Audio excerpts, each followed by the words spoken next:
कभी रात में आसमान को देखा है? हमें लगता है कि सब कुछ अपनी जगह पर है ना? लेकिन असल में वहां ऊपर एक बहुत ही धीमी, ऑलमोस्ट इनविजिबल हलचल हो रही है। एक ऐसी हलचल जो सितारों को लेकर हमारी सदियों पुरानी समझ को पूरी तरह से बदल सकती है।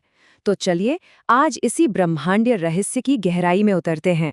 हम सब जब भी तारों को देखते हैं तो यही सोचते हैं कि वो हमेशा से ऐसे ही थे और हमेशा ऐसे ही रहेंगे, एक फिक्स्ड, न बदलने वाला बैकग्राउंड।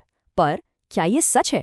जरा सोचिए, अगर ये कहा जाए कि हमारा आसमान असल में एक बहुत बड़ी घड़ी है, एक ऐसी क्लॉक जिसकी सुइयां इतनी इतनी धीरे चलती हैं कि कोई इंसान अपनी पूरी जिंदगी में भी उस बदलाव को महसूस नहीं कर सकता। अच्छा, तो चलिए इस रहस्य को सुलझाना शुरू करते हैं। पहला सुराग वो है हमारा ध्रुव तारा, द नॉर्थ स्टार। हम उसे हमेशा से एक ही जगह पर देखते आए हैं, है ना? सबसे फिक्स्ड पॉइंट। लेकिन मजे की बात यह है कि वो भी परमानेंट नहीं है। आज रात अगर हम बाहर जाकर देखें तो उत्तर में पोलारिस दिखेगा, लेकिन आज से 13,000 साल बाद उसी जगह पर वेगा नाम का तारा होगा। कमाल है ना? तो सवाल यह है कि भाई ऐसा होता क्यों है? इसका जवाब छिपा है हमारी पृथ्वी की अपनी एक बहुत बड़ी प्लैनेटरी लेवल मूवमेंट में।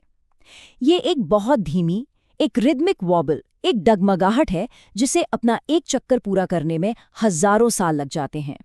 इसको समझने का सबसे आसान तरीका पता है क्या है? एक लट्टू। हाँ, एक स्पिनिंग टॉप। कल्पना कीजिए एक लट्टू घूम रहा है। जैसे जैसे वो धीमा होता है वो सीधा घूमने के बजाय ऐसे डगमगाने लगता है ना? उसका जो ऊपरी सिरा है वो हवा में एक सर्कल बनाता है। बिल्कुल बिल्कुल इसी तरह हमारी पृथ्वी भी सूरज और चांद के ग्रेविटेशनल पुल की वजह से स्पेस में वॉबल करती है। अब इस वॉबल का एक फैंसी साइंटिफिक नाम भी है। इसे कहते हैं अक्षीय आयन या अंग्रेजी में एक्सियल प्रेसेशन। ये एक फंडामेंटल प्रोसेस है जो बस ये बताती है कि स्पेस के हिसाब से पृथ्वी का जो झुकाव या टिल्ट है वो समय के साथ कैसे बदलता है।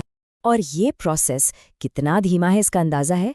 पृथ्वी को इस वॉबल का सिर्फ एक पूरा चक्कर लगाने में करीब करीब 25,772 साल लगते हैं। सोचिए, ये तो हमारे पूरे रिकॉर्डेड ह्यूमन हिस्ट्री से भी कहीं ज्यादा है। और बस यही वजह है कि ये बदलाव हमारी नजरों से पूरी तरह छिपा रहता है। लेकिन फिर सवाल वही है कि अगर ये इतना धीमा है तो फिर इंसानों को इसके बारे में पता कैसे चला? इसकी कहानी तो किसी कॉस्मिक डिटेक्टिव स्टोरी से कम नहीं है जो हमें सीधे ले जाती है प्राचीन काल में। तो मिलिए हिप्पारकस से, एक यूनानी खगोल शास्त्री। ये वो पहले इंसान थे जिन्होंने साइंटिफिकली ये पता लगाया कि आसमान में कुछ तो गड़बड़ है, कुछ बदल रहा है। उन्होंने ये नोटिस किया कि उनके समय के तारे पुराने प्राचीन बेबीलोनियन लोगों के बनाए हुए स्टार चार्ट से मैच नहीं कर रहे थे। मतलब हिपार्कस ने सदियों पुराने डेटा को कंपेयर करके एक बहुत छोटा सा शिफ्ट पकड़ा, और फिर उसके कई 100 साल बाद न्यूटन के ग्रेविटी के नियमों और मॉडर्न एस्ट्रोनॉमी ने आखिरकार ये एक्सप्लेन किया कि ये बदलाव असल में हो क्यों रहा था। और इस तरह हिपार्कस की जो डिस्कवरी थी वो कंफर्म हो गई। पर ये जो वॉबल है ये सिर्फ एक एस्ट्रोनॉमिकल क्यूरियोसिटी नहीं है, मतलब सिर्फ एक जानने वाली बात नहीं है। पृथ्वी की यही गति इसे एक बहुत बड़ी घड़ी में बदल देती है, एक ऐसी क्लॉक जो समय को राशियों यानी ज़ोडिएक साइंस के साइकिल के जरिए मापती है। देखिए, जैसे जैसे पृथ्वी वॉबल करती है तो वो कॉन्स्टलेशन, वो तारामंडल भी बदल जाता है जिसके बैकग्राउंड में हम अपने सीजन्स की शुरुआत को मेजर करते हैं। ये कुछ ऐसा है जैसे किसी बहुत बड़े कॉस्मिक स्टेज पर पीछे का पर्दा या सीनरी धीरे धीरे बदल रही हो। अब इस मेजरमेंट के लिए सबसे इंपॉर्टेंट पॉइंट है वसंत विषुव या वर्नल इक्विनॉक्स। ये वो मोमेंट है जब दिन और रात बराबर होते हैं और नॉर्दर्न हेमिस्फीयर में ऑफिशियली वसंत की शुरुआत होती है। पुराने जमाने के खगोलविद इसी पॉइंट को आसमान को मापने के लिए एक स्टार्टिंग पॉइंट की तरह इस्तेमाल करते थे। और यहीं से एस्ट्रोलॉजिकल एजेस का आइडिया आता है। इसका प्रोसेस बहुत सिंपल है। देखिए, वसंत विषुव के समय सूरज जिस भी कॉन्स्टलेशन के बैकग्राउंड में होता है, बस वही उस युग या एज को डिफाइन करता है। अब क्योंकि एक्सियल प्रोसेशन की वजह से ये बैकग्राउंड धीरे धीरे, बहुत धीरे धीरे बदलता है, तो हर कुछ हजार सालों में एक नए युग की शुरुआत होती है। और ये जो इतना बड़ा कॉस्मिक साइकिल है ना, ये सिर्फ साइंस तक ही सीमित नहीं रहा। इसने दुनिया भर के कल्चर्स में, मिथोलॉजी, रिलीजन और फिलॉसफी सबको बहुत गहराई से इन्फ्लुएंस किया है।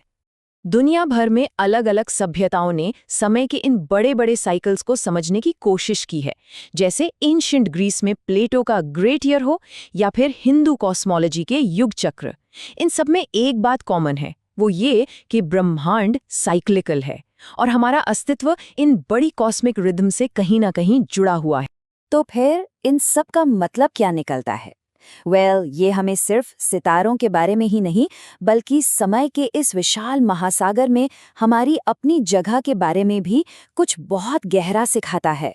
तो अगली बार जब रात के आसमान की तरफ देखें, तो ये याद रखें कि ये कोई रुकी हुई तस्वीर नहीं है। ये एक इनक्रेडिबली स्लो मोशन फिल्म है, एक ऐसी कहानी जो हजारों सालों में अनफोल्ड होती है।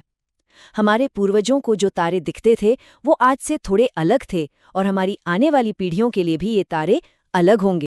और ये सवाल हमें एक बहुत गहरे एहसास के साथ छोड़ जाता है। हम सब इस विशाल ब्रह्मांडीय घड़ी में बस एक छोटे से पल के लिए हैं, एक ऐसे आसमान के नीचे जो कभी नहीं रुकता, हमेशा बदलता रहता है। और ये सोचना ही कितना हम्बलिंग, कितना विस्मयकारी है, जो हमें समय की इस अनंत विशालता में हमारी छोटी सी मौजूदगी की याद दिलाता है।